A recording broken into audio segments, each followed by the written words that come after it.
Hello and welcome back to study with Saurabh YouTube channel. आज के इस वीडियो में हम बिहार विधानसभा सचिवालय एएसओ और एसीटी के लिए जो प्रिलिमिनरी एग्जाम होगा वहां पे आपसे 40 प्रश्न जो है वो जीके एंड जीएस के पूछे जाएंगे और उसमें करंट अफेयर्स भी इंक्लूडेड होगा। ठीक है, तो इस 40 प्रश्नों में आपको जो जीके एंड जीएस का क्वेश्चन जो होगा वो आपने प्रीवियस ईयर में देखा होगा कि ये जो क्वेश्चन होगा वो 90 टू 95% 95% जो क्वेश्चंस होते हैं वो सारे या तो यूपीएससी में पूछे होते हैं या फिर वो किसी न किसी स्टेट पीएससी में वो पूछे ही होते हैं। तो हम इस सीरीज को स्टार्ट कर रहे हैं जिसमें हम उनके पीवाई क्यूज जो भी इम्पोर्टेंट है, फालतू वाले नहीं। यूपीएससी में बहुत जो है वो अजीब टाइप से सवाल आते हैं, तो उतना हमको नहीं करना। जो हमारे एग्जाम के रेलिवेंट होगा, जो हमारे में आने की संभावनाएं होंगी, उनको हम करेंगे। यह जो लेक्चर है वो पार्ट नंबर 2 है। इससे पहले मैंने पार्ट 1 जो है वो अपलोड कर दिया है, तो यदि आपने उसको नहीं देखा है तो उसको देख लीजिएगा। लिंक जो है उस प्लेलिस्ट का डिस्क्रिप्शन में मिल जाएगा। उस प्लेलिस्ट में आपको सारे वीडियोस जो है वो बिहार विधानसभा सचिवालय से संबंधित सारे वीडियोस वहां पे आपको मिल जाएंगे। यह जो लेक्चर होगा वो हिंदी और अंग्रेजी दोनों में होगा, तो आपको कोई भी समस्या नहीं होगी। मेरा नाम सौरभ सिंह है। तो चलिए हम वीडियो की शुरुआत कर लेते हैं। तो हमारा प्रश्न ज्योग्राफी से है। ठीक है, हमारा प्रश्न ज्योग्राफी से है। इसमें दो स्टेटमेंट दिए गए हैं। पहला स्टेटमेंट जो है वो असर्शन है, दूसरा स्टेटमेंट जो है वो रीजन है। ठीक है, तो हमें पढ़ना है कि पहला जो स्टेटमेंट है वो दूसरे स्टेटमेंट दोनों, पहले तो दोनों सही है या नहीं है। दूसरा कि क्या पहला स्टेटमेंट दूसरे स्टेटमेंट को एक्सप्लेन कर रहा है, उसको पढ़ना है। ठीक है, तो आप पढ़ते हैं। Pulses when included in intercropping, जो दालें होती हैं जब इंटरक्रॉपिंग इनसे करवाई जाती है। इंटरक्रॉपिंग कहने का मतलब जब एक ही समय में जब कई सारे फसलों को उपजाया जाता है तो वो इंटरक्रॉपिंग कहलाती है। तो जब दालों को, पल्सेस को इंटरक्रॉपिंग करवाते हैं सेरेल के साथ, अनाजों के साथ, तो वो कॉम्प्लीमेंट्री क्रॉप्स की तरह काम करता है। ठीक है, वो कॉम्प्लीमेंट्री क्रॉप्स की तरह काम करता है। तो क्या ये सही है? तो हाँ, ये सही है। क्यों काम करता है? क्योंकि जो आप जानते हैं कि पल्सेस जो है वो क्या है। पल्सेस में, पल्सेस की जो रूट्स होती हैं वो क्या होती है? पल्सेस की रूट जो है वो लेग्यूम होती है, लेग्यूमिनस। लेग्यूमिनस जो होती हैं पल्सेज होती हैं। अब इनकी रूट चूंकि लेग्यूमिनस होती है, तो ये लेग्यूमिनस किस में हेल्प करता है? ये हेल्प करता है नाइट्रोजन फिक्सेशन में। ये नाइट्रोजन को फिक्सेशन करता है। आप जानते हैं कि नाइट्रोजन वातावरण में 78% है, लेकिन क्या इस 78% को ले सकता है?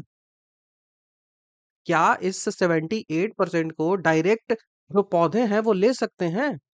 तो नो, ये डायरेक्ट नहीं ले सकते। तो इसके लिए नाइट्रोजन फिक्सेशन करवाना पड़ता है, और उसी नाइट्रोजन फिक्सेशन के लिए ये लेग्यूम्स जो है वो हेल्प करते हैं। पौधे जो होते हैं वो नाइट्रोजन को नाइट्राइट, नाइट्राइट या नाइट्रेट, नाइट्राइट या नाइट्रेट के फॉर्म में ही जो है वो लेते हैं नाइट्रोजन को। तो इसके लिए इनको जो है वो नाइट्रोजन फिक्सेशन करना पड़ता है, और इसी नाइट्रोजन फिक्सेशन में जो है वो दालें हेल्प करती हैं, जो लेग्यूम्स होती हैं वो हेल्प करती हैं। तो ये तो सही है, दोनों को एक साथ रखेंगे तो वो जो सेरेल्स है, जो अनाज है, उनको वो कॉम्प्लीमेंट्री की तरह काम करेगा। वो कॉम्प्लीमेंट्री क्रॉप्स की तरह काम करेगा। ठीक है, कोई दिक्कत नहीं है। पहला स्टेटमेंट तो सही हो गया। दूसरा बात करती है कि pulses with tap roots, pulses with tap root do not compete for nutrition and moisture with cereal having fibrous roots. देखिए, रूट्स कई टाइप के होते हैं। जब आप बायोलॉजी अच्छे से पढ़े होंगे तो आपको पता होगा ये फाइब्रस रूट कुछ ऐसा होता है। ये मेन जो है वो जड़ आ गई, और इसके साथ ऐसे ऐसे जो है वो मिल जाता है। ठीक है, उसके बाद दूसरा जो रूट आपको यहाँ पे कहा जा रहा है वो टैप रूट कहा जा रहा है। ठीक है, वो टैप रूट कहा जा रहा है। वो कुछ इस तरह से होगा। ठीक है, वो नीचे एकदम चला जाएगा। तो हमें यहाँ पे कह रहा है कि जो पल्सेस जो होती हैं, जो टैप रूट के साथ होती हैं, ये नल को सही कर लीजिएगा, आप टैप लिख लीजिएगा। टैप मतलब सीधा ट्रांसलेट कर देता है नल। ये टैप रूट हो गई, और ये फाइब्रस रूट हो गई। ठीक है, ये रेशेदार जड़ें हो गई, फाइब्रस रूट। ठीक है, ये हो गई फाइब्रस रूट। ठीक है, तो टैप रूट और फाइब्रस रूट। अब देखिए, फाइब्रस रूट जो है वो कह रहा है कि न्यूट्रिशन के लिए, मॉइस्चर के लिए दोनों एक दूसरे से लड़ते नहीं हैं। ठीक है, दोनों एक दूसरे को compete नहीं करते हैं। ये बोला जा रहा है। कम्पीट क्यों नहीं करते हैं? तो कम्पीट इसलिए नहीं करते हैं, ये भी स्टेटमेंट सही है, ठीक है? ये भी स्टेटमेंट सही है। कम्पीट इसलिए नहीं करते हैं क्योंकि जो टैप रूट होती है ना, वो अपना न्यूट्रिशन जो होता है वो जमीन के निचले लेवल से लेता है। आप देख रहे हो कि फाइबरस रूट जमीन के काफी ऊपर है, और जो टैप रूट है वो जमीन से देखिए कितना नीचे है, कितना ज्यादा नीचे है। तो आप देख सकते हो कि ये दोनों है वो compete आखिर कर कैसे सकते हैं। ये देखिए ये कितना नीचे है। तो ये अपना न्यूट्रिशन अलग जगह से लेता है, ये अपना न्यूट्रिशन अलग जगह मिट्टी के अलग पार्ट से लेता है। तो दोनों में कोई कंपटीशन होगा ही नहीं। तो ये जब कंपटीशन होगा ही नहीं और नाइट्रोजन फिक्सेशन भी कर रहा है, कॉम्प्लीमेंट्री फूड की तरह भी काम कर रहा है, तो क्या दोनों स्टेटमेंट सही है? क्या दोनों स्टेटमेंट एक दूसरे को एक्सप्लेन कर रहे हैं? तो यस। तो इस कारण से ऑप्शन नंबर डी जो है हमारा यहाँ से आंसर बन जाएगा। ठीक है? ऑप्शन नंबर डी हमारा यहाँ से आंसर बन जाएगा। ठीक है? क्योंकि ये दोनों जो अलग-अलग सॉइलों से लेते हैं और एक्सप्लेन भी यहाँ पे कर रहा है। वही चीजें यहाँ पे लिखे हुए हैं कि they utilize different soil layer for nutrition and moisture. They not compete with each other, making intercropping beneficial. ठीक है? तो इसका मतलब हुआ ए और आर दोनों करेक्ट है, और जो है वो वैलिड एक्सप्लेनेशन भी दे रहा है। ठीक है? तो ये क्वेश्चन आपको समझ में आ गया। मैं चीजों को काफी डिटेल से आपको एक्सप्लेन करूंगा जितना आपको जरूरी है। ठीक है? तो हम दूसरे प्रश्न की ओर बढ़ते हैं। यहाँ पे आपको दिया गया है कई सारे बोर्ड्स होते हैं, तो वो बोर्ड दिए गए हैं और उनके हेडक्वार्टर से संबंधित जो प्रश्न है वो आपसे पूछे जाते हैं। ऐसे प्रश्न आपने देखा होगा कि कई सारे एग्जाम में इस प्रकार के प्रश्न पूछे जाते हैं। तो आपसे बोला जा रहा है कि कौन सा जो है सही सुमेलित नहीं है। ठीक है? आपसे पूछा जा रहा है कि कौन सा सही सुमेलित नहीं है। तो कॉफी बोर्ड कहाँ है? सबसे पहला आता है कॉफी बोर्ड। कॉफी बोर्ड सीधा साधा हो जाएगा कि कॉफी बोर्ड हैदराबाद में है ही नहीं। कॉफी बोर्ड तो हैदराबाद में है ही नहीं। कॉफी बोर्ड बेंगलुरु में है। ठीक है? कॉफी बोर्ड बेंगलुरु में है। ठीक है? बेंगलुरु। तो ये तो सीधा-साधा गलती हो गया, तो वही गलती हो गया। अब देख लेते हैं कि कौन-कौन सा सही है। तो चाय बोर्ड कोलकाता है। इसको कभी भी असम मत समझ लीजिएगा कि चाय वो है, वो असम में होता है तो चाय बोर्ड असम मान लिए। ठीक है? चाय बोर्ड कोलकाता, मसाला बोर्ड जो है वो कोचीन है, क्योंकि मसाला वहाँ बहुत ज़्यादा होता है। रबर बोर्ड जो है वो कोट्टायम होता है। ठीक है? रबर बोर्ड जो होता है वो कोट्टायम होता है। तो यहाँ से ये डिटेल्स आपको याद रख लेनी है। कुछ जो इम्पोर्टेंट हैं, जहाँ से प्रश्न आपसे बार-बार पूछे जाते हैं, उनको आपको याद करने की आवश्यकता है। ठीक है? उनको याद रखना चाहिए। जैसे चावल वाला हर बार पूछा जाता है कि चावल अनुसंधान संस्थान, जो राइस का जो रिसर्च सेंटर है वो कहाँ है? तो राइस वाला कटक में है, कटक उड़ीसा में है, एकदम आप आसानी से कर सकते हो। आलू वाला बार-बार पूछा जाता है, तो आलू वाला शिमला में है। एक चीज़ याद रखिएगा यहाँ नोट में कि पहले जो आलू वाला था ना वो पटना में था। पहले जो आलू सेंटर था वो पटना में था। आलू अनुसंधान संस्थान जो था, रिसर्च सेंटर जो था वो पहले पटना में था, लेकिन अब जो है वो शिमला में चला गया है। ठीक है? राष्ट्रीय चीनी अनुसंधान संस्थान, नेशनल जो है वो शुगर केन, ठीक है? शुगर अनुसंधान संस्थान, तो ये कानपुर में है, यूपी। कानपुर, यूपी। कृषि अनुसंधान संस्थान दिल्ली, आईसीएआर। ठीक है? आईसीएआर, कृषि अनुसंधान संस्थान दिल्ली। तंबाकू के लिए आंध्र प्रदेश का क्षेत्र है, आपको पता है, राजमुंद्री। तंबाकू के लिए राजमुंद्री हो गया, आंध्र प्रदेश। गन्ना के लिए कौन-सा आएगा? तो गन्ना के लिए कोयंबटूर आएगा। कोयंबटूर आएगा गन्ना के लिए, कौन-सा? तमिलनाडु। डेयरी प्रोडक्ट के लिए कहाँ आएगा? तो हरियाणा का करनाल आता है। डेयरी प्रोडक्ट के लिए हरियाणा का करनाल आता है, ये भी आप याद रखिएगा। खनन के लिए जो माइनिंग होती है और जो ईंधन्स होते हैं, माइनिंग और ईंधन के लिए धनबाद, झारखंड का धनबाद यहाँ पे होता है। उसके बाद लाख अनुसंधान संस्थान काफ़ी इम्पोर्टेंट है, रांची ये होता है। लाख अनुसंधान संस्थान ऑलमोस्ट जो है वो 70 टू 80% जो लाख होती है वो रांची ही दे देता है, ठीक है? ये पेड़ से निकाली जाती है, याद रखिएगा। केंद्रीय सड़क अनुसंधान संस्थान, केंद्रीय सड़क, सेंट्रल रोड रिसर्च सेंटर, तो वो दिल्ली में है, इसको कभी दिक्कत हो ही नहीं सकता है। पटसन, पटसन मतलब जूट बोलते हैं, तो जूट जूट एवं जो रेशा और फाइबरस जो चीजें होती हैं उनका अनुसंधान संस्थान कहाँ तो है? तो वो बैरकपुर में है। बैरकपुर कहाँ है? पश्चिम बंगाल, वही बैरकपुर जहाँ से मंगल पांडे ने 1857 की क्रांति की जो है वो उनको धुआं फूका था। अब है चमड़ा अनुसंधान संस्थान, तो चमड़ा से रिलेटेड जो चीजें हैं वो चेन्नई में है। चमड़ा अनुसंधान संस्थान चेन्नई में है। नमक और समुद्री रसायन से संबंधित जो है वो भावनगर में है। आसानी से आप याद रख सकते हो। औषधि के लिए लखनऊ में है। वैज्ञानिक उपकरण के लिए चंडीगढ़ में है। पुरातत्व सर्वेक्षण के लिए नई दिल्ली में है। ठीक है? आप कमेंट में बताइए कि पुरातात्विक सर्वेक्षण of India, archaeological survey of India की स्थापना कब हुई थी? इतना मैं बता देता हूँ कि 1800 के बाद हुई है। ठीक है? 1850 से बाद ही हुई है, 1850 से बाद, 1870 से पहले। आप बता दीजिए कि कब हुआ है, कमेंट में। नारियल के लिए कासरगोड़ा केरल में होती है, नारियल कासरगोड़ा केरल। वनस्पति के लिए लखनऊ, वनस्पति अनुसंधान संस्थान लखनऊ हो जाएगा, ठीक है? वनस्पति अनुसंधान संस्थान लखनऊ। भूभौतिकी हैदराबाद हो जाएगा। वस्त्र अनुसंधान संस्थान अहमदाबाद हो गया। Institute of fundamental research Mumbai. व वैमानिकी प्रयोगशाला वो बेंगलुरु हो जाएगा। और समुद्री विज्ञान के लिए गोवा हो जाएगा। बहुत ज़्यादा इंपॉर्टेंट है, यहाँ से प्रश्न जो है वो पूछे जाते हैं।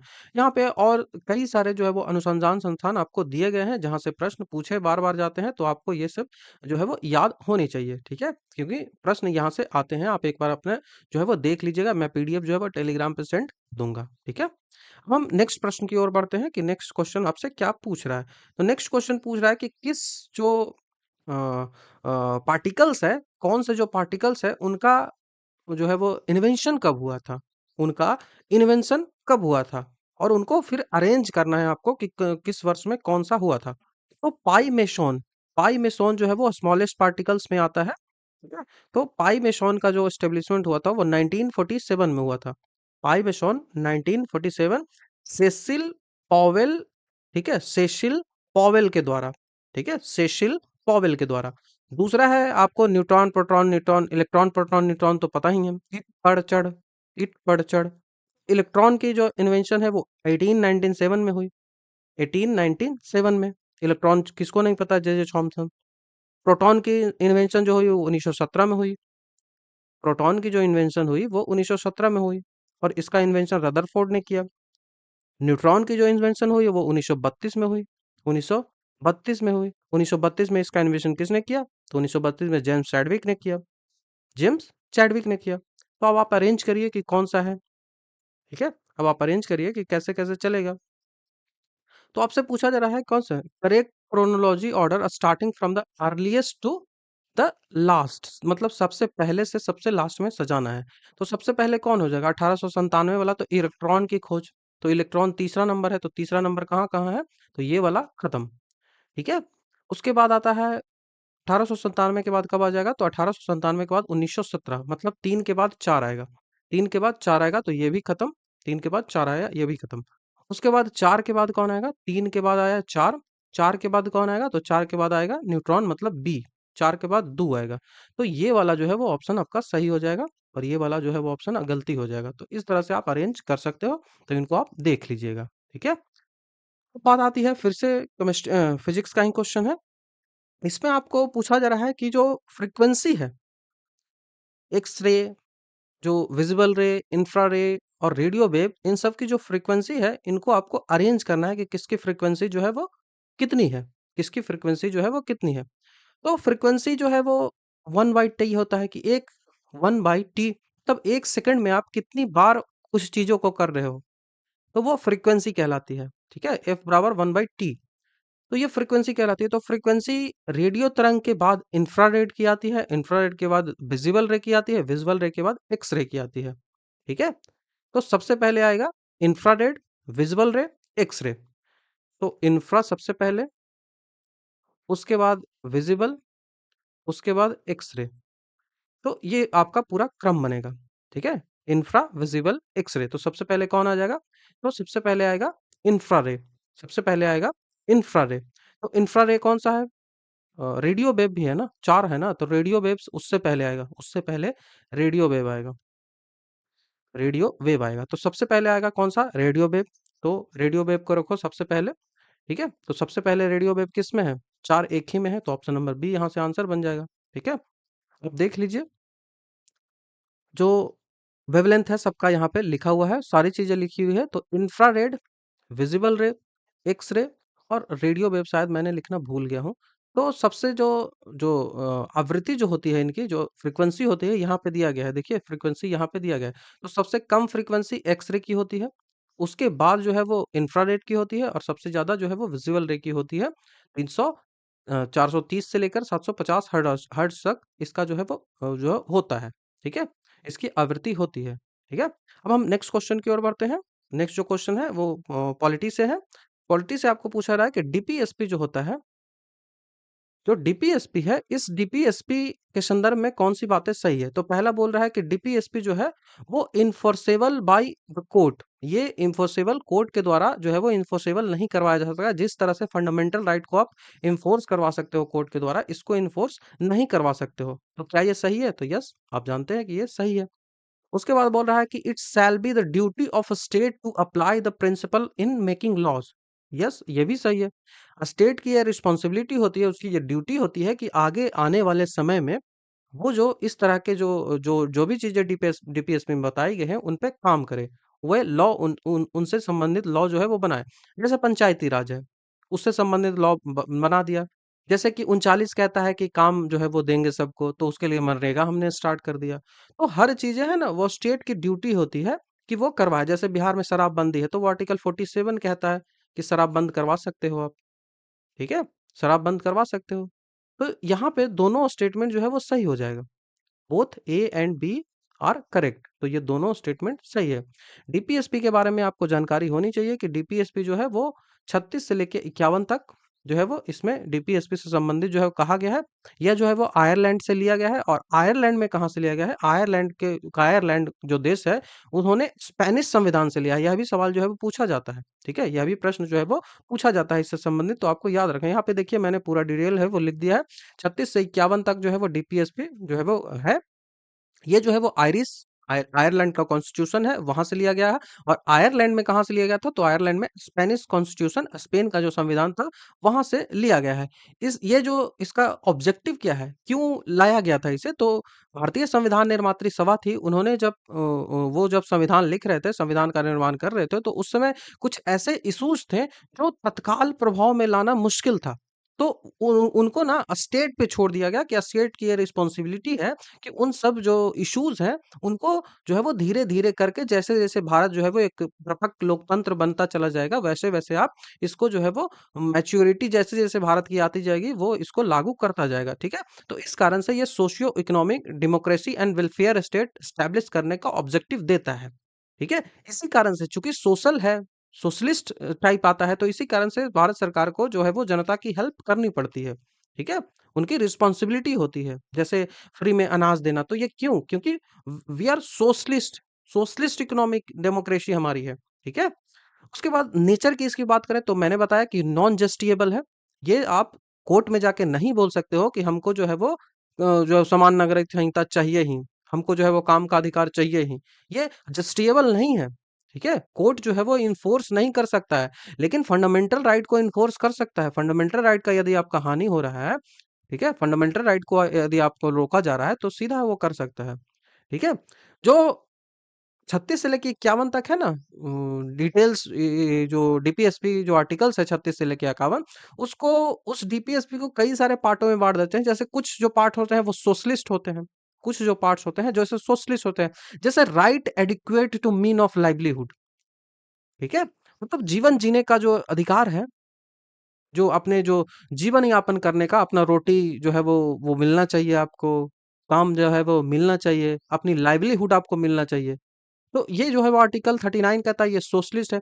ऐसे भी प्रश्न आपके एग्जाम में पूछे जाएंगे कि डीपीएसपी का कौन सा जो है वो सोशलिस्ट चीजों को उजागर नहीं करता है। ऐसे करके भी प्रश्न आपसे पूछा जाएगा कि सामाजिक जो है वो जो सोशलिस्ट जो प्रिंसिपल को नहीं बताता है, तो यह भी आपको याद रखना है। इसीलिए मैंने सारे को अलग-अलग किया है। तो सोशलिस्ट में आता है right to adequate means of livelihood, मतलब काम पाने का आपका अधिकार है, काम पाने का आपका अधिकार है। ठीक है? ये आर्टिकल 39 कहता है यदि राज्य चाहे तो। Equal pay for equal work, ये बार-बार एग्जाम में पूछा जाता है। आर्टिकल 39 का जो डी है ना, आर्टिकल 39 का डी बार-बार एग्जाम में पूछा गया है। इसको आपको एकदम रट लेना है। ये कहता है कि जब हम एक ही काम करेंगे तो हमारा वेतन अलग-अलग क्यों होगा? वो इक्वल पेमेंट होना चाहिए, चाहे वो महिला हो, चाहे वो पुरुष हो, ठीक है? उसके बाद ये जो फ्री लीगल एड है, मुफ्त कानूनी सहायता दी जाएगी, फ्री में कानूनी सहायता दी जाएगी, लीगल सहायता दी जाएगी। वो 39 ए में है ना, ये कॉन्स्टिट्यूशन अमेंडमेंट के द्वारा लाया गया है। अभी तक ना इसमें 4 बार कॉन्स्टिट्यूशन अमेंडमेंट किया जा चुका है डीपीएसपी में। 4 चीज़ें हैं जो कॉन्स्टिट्यूशन अमेंडमेंट से जोड़ी गई हैं। अब ये कौन-सी 4 हैं, ये आप मुझे कमेंट में बताइए। कौन-सी 4 हैं वो जोड़ी गई हैं। सबसे पहले तो मैंने बता दिया लीगल एड जो है वो फ्री लीगल एड आर्टिकल 39 के तहत दी जाती है। उसके बाद राइट टू वर्क, काम करने का आपको अधिकार है। राइट टू एजुकेशन है। राइट एंड पब्लिक एसेट्स जो है उन सब की बात आर्टिकल 41 कहता है। उसके बाद जो वेज आपको मिलना चाहिए, वो जो सामान मिलना चाहिए, आर्टिकल 43 बी भी बहुत ज्यादा इंपॉर्टेंट है, क्योंकि ये सहकारी संगठन की बात करता है। संघ जो है वो सरकारी फेडरलिज्म है, उसकी फेडरलिज्म बोल रहा हूँ, सहकारी चीजों की बात करता है। ठीक है, कोऑपरेटिव बात करता है। तो यह भी कॉन्स्टिट्यूशन अमेंडमेंट से ही लाया गया है। मैं धीरे धीरे आपको बताता ही चला जाऊँ, वैसे आप कमेंट में बताइए चारों लिख के।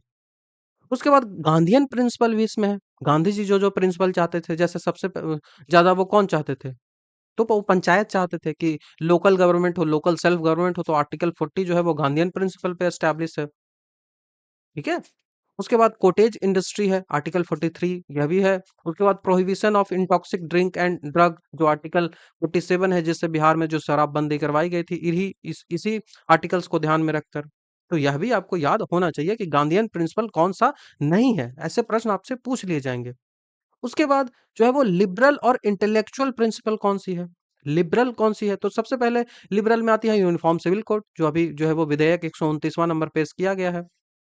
आप जानते हैं यह विधेयक याद रखना चाहिए, 129वां नंबर बिल पेश किया गया है। इसमें protection of environment and forest भी है, आर्टिकल 48 का ये भी कॉन्स्टिट्यूशन अमेंडमेंट से जोड़ा गया है।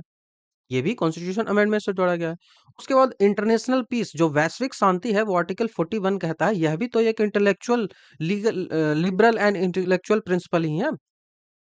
ये इसमें अमेंडमेंट जो है वो 4 आर्टिकल्स में किया गया है।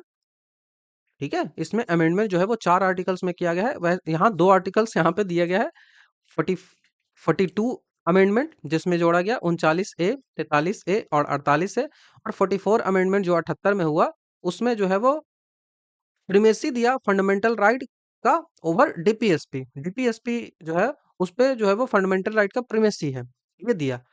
उसके बाद आपने देखा होगा ना कि जो एजुकेशन से रिलेटेड भी 2003 के आसपास जो है वो कॉन्स्टिट्यूशन अमेंडमेंट आया। आप बताइए, मैं ये 4 मैंने बताया ना, 4 कॉन्स्टिट्यूशन अमेंडमेंट इसमें हुए हैं। आप इसको करिए। Fundamental right not justiciable, fundamental right जो है वो जस्टिएबल है, लेकिन डीपीएसपीआर नॉट जस्टिएबल, इसको आप कोर्ट में चैलेंज नहीं कर सकते हो। ठीक है। Court try to harmonize both in case of conflict, जो कभी कॉन्फ्लिक्ट होता है तो दोनों को सही से पढ़ा जाता है। ठीक है। और जो है वो इसके बारे में मैंने बताया है कि इसमें केशवानंद भारती केस 1973 में आया, उसमें कहा गया कि DPSP can not override fundamental right. Kesavananda Bharati में कहा गया कि डीपीएसपी जो है वो फंडामेंटल राइट से आगे नहीं है, फंडामेंटल राइट को ज्यादा वैल्यू दिया गया। मिनर्वा मिल्स मामला 1980 में आया, वहां पे कहा गया कि बैलेंस होना चाहिए फंडामेंटल राइट और डीपीएसपी के बीच, बैलेंस रिक्वायरमेंट की आवश्यकता है। ठीक है। रिसेंट डेवलपमेंट में बात करें तो यूसीसी लाने की संभावनाएं चल रही है। ठीक है, तो ये पूरा डिटेल्स यहाँ से हुआ। अब हम नेक्स्ट क्वेश्चन की ओर बढ़ते हैं। यहाँ पे आपको पूछा जा रहा है कि मैच करिए एक लिस्ट को दूसरे लिस्ट से। जो दिया गया है, पहला दिया गया है कोल बेस्ड पावर प्लांट जो है वो दिया गया है, और वो कहाँ है वो दिया गया है। तो कोल बेस्ड पावर प्लांट को देखिए और वो कहाँ है उनको देखिए। तो सबसे पहला जो है वो कहलगांव है। तो कहलगांव कहाँ है, तो कहलगांव जो है वो बिहार में है। कहलगांव जो है वो बिहार में है। उसके बाद दूसरा जो है वो खरगोन है। खरगोन है दूसरा, खरगोन। तो कलगांव बिहार याद रखना है। खरगोन जो है वो कहाँ है, तो खरगोन जो है वो मध्य प्रदेश में है। तो ये वाला मध्य प्रदेश में हो गया। उसके बाद कोरबा, कौन नहीं जानता, कोरबा छत्तीसगढ़ है। तो कुडगी, कुडगी कहाँ जाएगी, तो कुडगी कर्नाटक हो जाएगी। तो आपको कौन सा याद रखना था, कोरबा याद रखते तो क्या बन जाता, कोरबा छत्तीसगढ़। तो सी का जो है वो 4 होगा, सी का जो 4 होगा।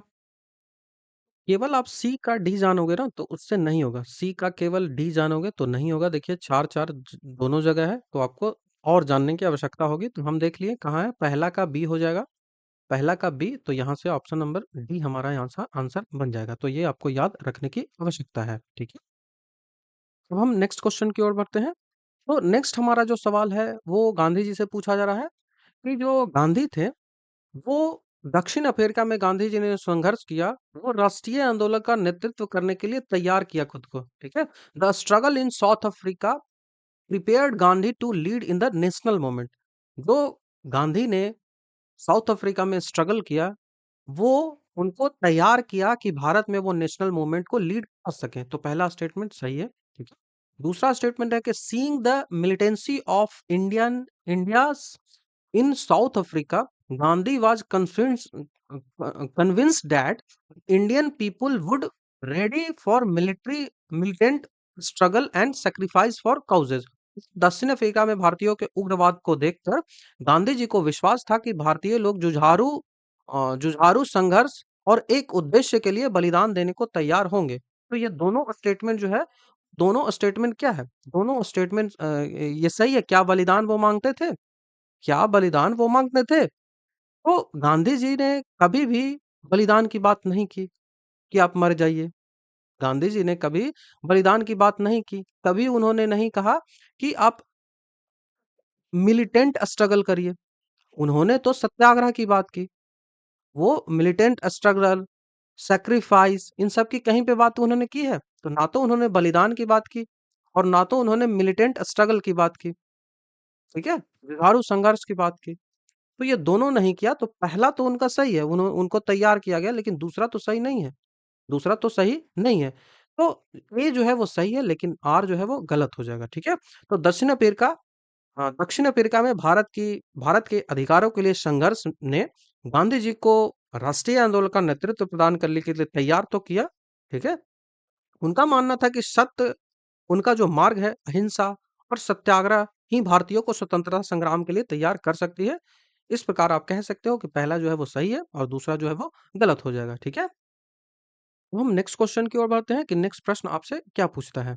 यहाँ गांधी जी के बारे में कुछ देख लीजिए, कुछ इन्फॉर्मेशन है। जैसे इनका फुल नाम कौन नहीं जानता, मोहनदास करमचंद गांधी, जो इनके फादर का नाम था। टाइटल जो है वो इनको क्या मिला? महात्मा का टाइटल मिला या फिर फादर ऑफ नेशन का टाइटल मिला। महात्मा का जो टाइटल था वो रविंद्रनाथ टैगोर ने दिया था, ठीक है? और फादर ऑफ नेशन का इन्हें टाइटल भी मिला, ठीक है? उसके बाद इनका जन्म 1869 में हुआ था, पोरबंदर में हुआ था। करमचंद गांधी पिता थे, पुतलीबाई माता थी, कस्तूरबा गांधी इनकी पत्नी थी। लॉ की डिग्री इन्होंने ली कहाँ से? तो यूनिवर्सिटी कॉलेज ऑफ लंदन से। इनकी 10वीं की पढ़ाई कहाँ से हुई थी? बीपीएससी में पूछा गया है, तो क्या आप इसे इसका आंसर बता सकते हो कि उन्होंने 10वीं बोर्ड कहाँ से की थी? ठीक है? वो नॉन वायलेंस के थे, वो सत्याग्रह पे बात करते थे, वो स्वदेशी पे बात करते थे। उन्होंने चंपारण सत्याग्रह को लीड किया, उन्होंने खेड़ा को लीड किया, उन्होंने अहमदाबाद का जो आंदोलन था उसको लीड किया, मिल मजदूरों का। उन्होंने नॉन कॉर्पोरेटिव मोशन को लीड किया, उन्होंने सिविल डिसोबिडेंट मूवमेंट को लीड किया, असहयोग आंदोलन उन्होंने किया। उन्होंने उन्होंने जो है वो सिविल डिसोबिडेंट सविनय अवज्ञा आंदोलन किया, उन्होंने भारत छोड़ो आंदोलन किया। उनके द्वारा जो है वो हिंद स्वराज जो है वो 1909 में लिखा गया, जिनमें हिंद स्वराज में उन्होंने ब्रिटिश जो लोग थे, उनको ब्रिटिश जो सरकार थी उनको बांझ तक कह दिया था इन्होंने। ब्रिटिश सरकार को बांझ तक कह दिया था इन्होंने इस जो है वो हिंद स्वराज में। तो ये आपको याद रखना है, हिंद स्वराज काफी इंपॉर्टेंट है। इनकी किताब, इनकी ऑटोबायोग्राफी है the story of my experience with truth. ये जो है वो नटाल इंडिया कांग्रेस की स्थापना करते हैं, ठीक है? नटाल इंडिया कांग्रेस की स्थापना करते हैं ये। यरवदा जेल में ये गए थे। जो है वो साबरमती आश्रम की स्थापना गुजरात में इन्होंने की है। 30 जनवरी को 1948 में नाथूराम गोडसे ने इसको कलकत्ता में गोली मार दिया था, ठीक है? कलकत्ता में मारा था। यह भी जो प्रश्न है वो पूछा जाता है कि कहाँ इनको गोली लगी थी, तो इनको कोलकाता में लगी थी। कोलकाता आप याद रखिएगा, ठीक है? कोलकाता आप याद रखिएगा। मार्टिन लूथर किंग और जो नेल्सन मंडेला है इनसे ही इंस्पायर हुए थे, ठीक है? इनसे ही इंस्पायर हुए थे। और नॉन वायलेंस डे, इनकी जो जयंती होती है, इनकी जो 2 अक्टूबर की इनकी जो जयंती होती है, बर्थडे होता है, उसको शेयर किया जाता है, उसको सेलिब्रेट किया जाता है international day of non violence के रूप में, ठीक है? तो इसको आप याद रखना है। उसके बाद ऑस्मोसिस बात आती है कि ऑस्मोसिस के संदर्भ में कौन सी जो कथन है वो सही है, कौन सा है वो गलत है, वो आपसे पूछा जा रहा है। तो आपसे पूछा जा रहा है कि ऑस्मोसिस के बारे में स्टेटमेंट दीजिए। तो if the semi-permeable membranes is placed between the solvent and solution, ठीक है? सॉल्यूशन जिसमें जो है वो कोई चीजें आके घुलती है, जिसमें कोई चीजें आके घुलती है। तो ये जो हो गया ना, ये जो ग्रीन कलर वाला है वो सॉल्वेंट है। ग्रीन कलर वाला जो है वो ग्रीन, ये रेड कलर वाला जो मैं डाल रहा हूँ ना, ये सॉल्वेंट है। रेड कलर वाला जो है वो सॉल्वेंट है और जो ब्लू कलर वाला है वो पूरा सॉल्यूशन है। ब्लू कलर में जो भी मैंने लिखा वो पूरा जो है वो सॉल्यूशन है, ठीक है? विलियन है, विलियन, पूरा विलियन है, ठीक है? अब इसमें जो है वो सॉल्वेंट आता है। सॉल्वेंट और सोल्यूट कई सारी चीज़ें होती हैं, वो उतना डिटेल में अभी हम नहीं जाएँगे, ठीक है? तो एक सेमी परमिएबल मेम्ब्रेन जो है, सेमी परमिएबल मतलब कि कुछ चीज़ें उससे पार हो सकती हैं और कुछ चीज़ें जो है वो रुक जाएँगी इधर ही, कुछ चीज़ें पार हो जाएँगी और कुछ चीज़ें इधर ही रुक जाएँगी। तो ये सेमी परमिएबल कहलाता है। तो यदि सॉल्वेंट और सॉल्यूशन के बीच में सेमी परमिएबल मेम्ब्रेन्स डाल लेंगे तो जो the solvent molecules will flow through the membranes from pure solvent to the solution. क्या ये सही है? कि सॉल्वेंट जो है प्योर, जो सॉल्वेंट मॉलिक्यूल्स है वो फ्लो कर जाएगा, वो मेम्ब्रेन से होके फ्लो कर जाएगा प्योर सॉल्वेंट से सॉल्यूशन की ओर। क्या यह सही है? तो हाँ, यह जो है स्टेटमेंट है पहला वो सही है, फ्लो कर जाएगा। दूसरा स्टेटमेंट है कि the process of flow of solvent is called reverse osmosis. Solvent का जो फ्लो होता है, विलायक जो है वो का जो फ्लो होता है, वो प्रवाह जो होता है वो रिवर्स ऑस्मोसिस कहलाता है, क्योंकि ये उल्टा होता है। ये उल्टा होता है। देखिए, फ्लो करता है लो कंसंट्रेशन से हाई कंसंट्रेशन की ओर, हाई कंसंट्रेशन से हाई कंसंट्रेशन से लो कंसंट्रेशन की ओर फ्लो होता है, लेकिन इसमें उल्टा फ्लो हो जाएगा। रिवर्स ऑस्मोसिस में उल्टा फ्लो हो जाएगा। रिवर्स ऑस्मोसिस क्या होता है? रिवर्स ऑस्मोसिस में जो फ्लो होता है वो उल्टा हो जाता है, ठीक है? तो यहाँ से ऑप्शन कौन सा बन जाएगा? ये ऑप्शन ए और बी दोनों सही हो जाएगा, ठीक है? आप यहाँ से समझने का प्रयास करिए कि ये जो है वो ऑस्मोटिक प्रेशर यहाँ पे लग रहा है। यहाँ पे पूरा ऑस्मोटिक प्रेशर लगा और आप देखिए कि जो सॉल्यूट है यहाँ पे लो कंसंट्रेशन में है, यहाँ पे लोअर कंसंट्रेशन है, यहाँ पे देखिए लिखा हुआ है ये लोअर कंसंट्रेशन है। इस लोअर कंसंट्रेशन से ये हायर कंसंट्रेशन की ओर चला गया, ठीक है? ये हायर कंसंट्रेशन की ओर चला गया या फिर हायर कंसंट्रेशन से लोअर कंसंट्रेशन की ओर चला गया। ये दो प्रोसेस है, एक ऑस्मोसिस कहलाएगा, एक रिवर्स ऑस्मोसिस कहलाएगा। तो मैं लिख रहा हूँ, ऑस्मोसिस और रिवर्स ऑस्मोसिस दोनों के बारे में काफी डिटेल्स है। तो ऑस्मोसिस जो होता है ना वो लो लो टू हाई सोल्यूट कंसंट्रेशन, ठीक है?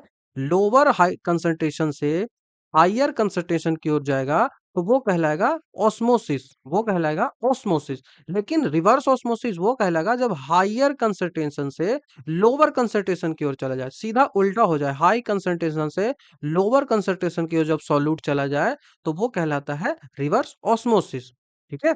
डेफिनेशन की बात करें ऑस्मोसिस की, the movement of solvent molecule from a region of low solute concentration to a region of high solute concentration through semi permeable membranes is called osmosis. देखिए, यहाँ पे आप इसको देखिए, मैं इरेज कर रहा हूँ।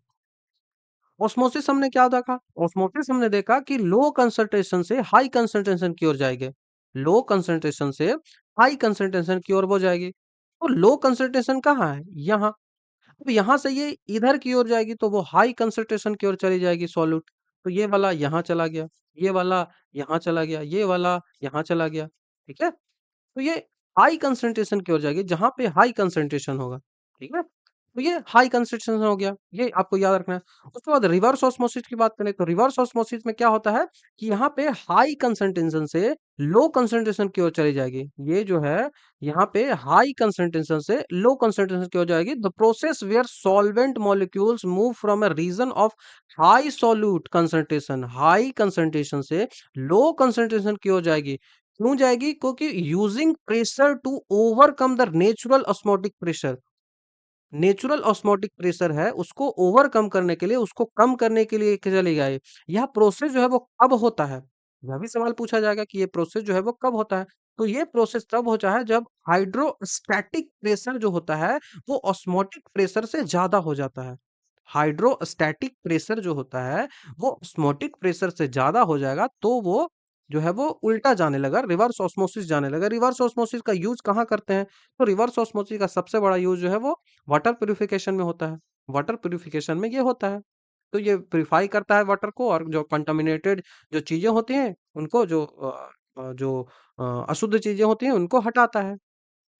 तो और जो रिवर्स ऑस्मोसिस है उसमें एक्सटर्नल प्रेशर की आवश्यकता पड़ती है, क्योंकि हाइड्रोस्टैटिक प्रेशर को ज्यादा होना पड़ेगा, इसलिए एक्सटर्नल प्रेशर की इसके लिए जरूरत पड़ेगी।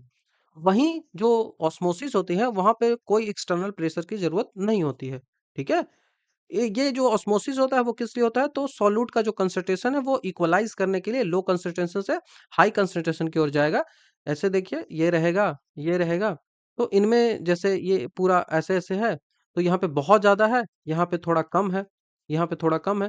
तो ये वाला ना, जो जो कम है, जो कम है वहां से ज्यादा की ओर चला जाएगा, तो लो से हाई की ओर चला जाएगा। तो ये पूरा ऑस्मोसिस और रिवर ऑस्मोसिस को आपने समझ लिया, ठीक है। अब हम नेक्स्ट क्वेश्चन की ओर बात कर रहे हैं कि भारत विश्व में जूट का सबसे बड़ा उत्पादक है, ठीक है। India is the largest producer of jute in the world, क्या ये सही है? इंडिया जो है वो largest producer of jute in the world है। तो हाँ, ये जो है वो सही हो जाएगा। इंडिया जो है वो लार्जेस्ट प्रोड्यूसर ऑफ जूट है, largest producer of jute in the world, ये याद रखना है। India jute production increase due to the yellow revolution, ये जो है वो सही है और बी जो है वो गलत हो जाएगा। ये जो है वो सही है और बी जो है वो गलत हो जाएगा, तो ऑप्शन नंबर बी हमारा यहाँ से सही हो जाएगा। तो ये आपको याद रखना है। नेक्स्ट क्वेश्चन है कि during the winter session most part of India is dry. Winter session में जो ठंड का समय होता है उसमें भारत का अधिकांश भाग जो होता है वो ड्राई होता है, क्या ये सही है? क्या यह सही है? तो जब आप मॉनसून भारत का पढ़िएगा तो आप जानिएगा कि जो विंटर सेशन होता है वहां पे इस तरह से कुछ पवनें आती हैं, किस तरह से कुछ हवाएं आती है, जो कोरोमंडल तट पे, ये जो तट कहलाता है तमिलनाडु का, ये कहलाता है कोरोमंडल तट, ठीक है, कोरोमंडल तट। ये कोरोमंडल का तट कहलाता है और यह जो है वो ईस्ट, ठीक है, ये कहलाएगा उत्तर पूर्व, उत्तर पूर्व, नॉर्थ ईस्ट, नॉर्थ ईस्ट जो है नॉर्थ ईस्ट का जो है वो नॉर्थ ईस्ट मानसून ये कहलाता है, ठीक है। जैसे नीचे वाला जो जाएगा वो कहलाएगा दक्षिण पूर्व, दक्षिण पूर्व, क्योंकि यहाँ से ऐसे जाता है वो दक्षिण पूर्व। लेकिन इधर वाला ऊपर वाला जो आता है वो इस तरह से आता है, तो चूंकि इस तरह से आता है तो ये कहलाएगा नॉर्थ ईस्ट, ठीक है, नॉर्थ ईस्ट।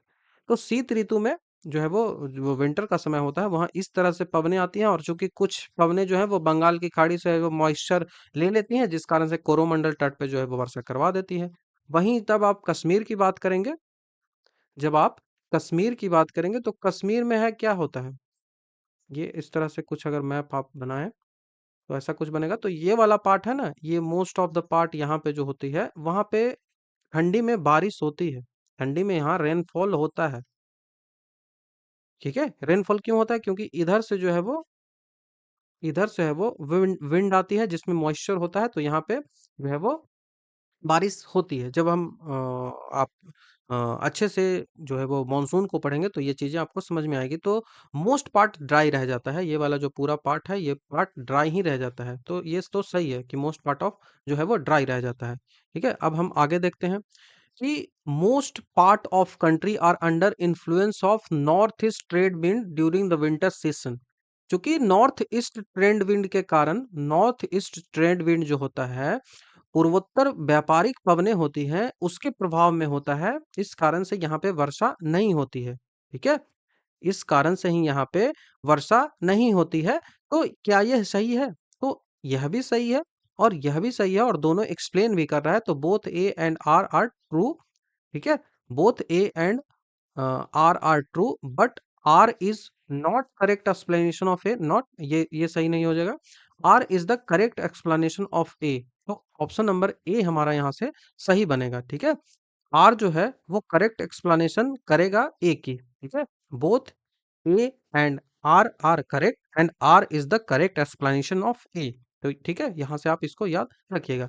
उसके बाद हम यहाँ देख रहे हैं कि जो शास्त्रीय नृत्य है, भारत में क्लासिकल डांस है, उसके बारे में पूछा जा रहा है। तो भरतनाट्यम जो है वो कुचिपुड़ी, सतरिया और कथक है। तो सबसे पहले आप भरतनाट्यम को देखें, भरतनाट्यम को देखिए, सबसे आसान होता है। तो भरतनाट्यम क्या है, तमिलनाडु है। पहला का जो है वो वन हो जाएगा, तो पहला का वन हो गया तो ये खत्म, पहला का वन हो गया तो ये खत्म। उसके बाद कुचिपुड़ी है, तो कुचिपुड़ी दूसरा का तीन हो जाएगा, दूसरा का तीन हो जाएगा, तो दूसरा तीन तो एक ही में आ ही रहा है, तो ऑप्शन नंबर ए हमारा यहाँ से आंसर बन जाएगा, ठीक है, ऑप्शन नंबर ए आंसर बन जाएगा। तो आप देख लीजिए कहाँ कहाँ है। तो भरतनाट्यम जो है वो तमिलनाडु में है, कथक जो है वो उत्तरी भारत में है, कथकली जो है वो केरल में है, कुचिपुड़ी आंध्र प्रदेश में है, मणिपुर मणिपुरी में है, मोहिनी अट्टम केरल में है, उड़ीसी जो उड़ीसा में है, सतरिया जो है वो असम में है, सतरिया जो है वो असम में है। ये आप शास्त्रीय नृत्य आपको याद रखने हैं, ठीक है। अभी आपको याद रखना है कि शास्त्रीय भाषा क्या होती है। क्लासिकल लैंग्वेजेस भी होते हैं, शास्त्रीय भाषा भी होती है, वैसी भाषा जो बहुत पुरानी हो। तो ये मैंने ऑफिशियल जो इंडिया की वेबसाइट है वहां से ये लिया है, क्योंकि भारत सरकार ने अभी 3 अक्टूबर 2024 को जो मराठी है, जो पाली है, जो प्राकृत है और जो आसमी है और बंगाली है, इनको जो है वो रिकॉग्नाइज कर दिया है एज ए क्लासिकल लैंग्वेज। तो अभी total number of classical language जो है वो कितना है, वो 11 है। सबसे पहला जो क्लासिकल लैंग्वेज डिक्लेयर किया गया था वो 2004 में डिक्लेयर किया गया था। किसको डिक्लेयर किया गया था? तो वो तमिल को डिक्लेयर किया गया था। दूसरा क्लासिकल लैंग्वेज को 2005 में डिक्लेयर किया गया था, वो संस्कृत था। तीसरा जो है वो तेलुगु था, 2008 में। डेट्स भी पूछी जाती हैं। चौथा जो है वो कन्नड़ था 2008 में। पांचवा जो है वो मलयालम था 2013 में। और चौथा जो है वो छठा जो है वो उड़ीसी उड़ीसी था, उड़िया था 2014 में। ठीक है। उसके बाद जो है वो 2004 तक ही 2014 में हुआ, 2014 में ही हुआ। उसके बाद जो है वो अभी 3 अक्टूबर 2024 को जो मराठी, पाली और प्राकृत एंड असमीज, इनको जो है वो ऐड किया गया क्लासिकल लैंग्वेज में। तो अब टोटल क्लासिकल लैंग्वेज हमारी 11 हो गई है, तो इसको आपको याद रख लेना है। ठीक। तो हमने काफ़ी डिटेल से यहाँ जो एमसीक्यूज़ हैं उनको डिस्कस किया। आपको वीडियो कैसा लगा? आप बता सकते हैं, कमेंट में बताइए। और जो भी प्रश्न मैंने आपसे पूछा है उसको कमेंट में आप ज़रूर बताइए। तो ये पार्ट नंबर 2 था, जिसमें हमने सारी चीज़ों को डिस्कस किया। इसका पार्ट नंबर 3 आएगा। यदि आपको अच्छा लगता है तो लाएँगे, अदरवाइज़ नहीं लाएँगे। तो व्यू की संख्या आप बढ़ाइए, इसको शेयर, और चैनल पे नए हैं तो सब्सक्राइब भी ज़रूर कर लीजिएगा। तो वीडियो देखने के लिए थैंक यू। नेक्स्ट वीडियो में आपसे जल्द ही मिलता हूँ।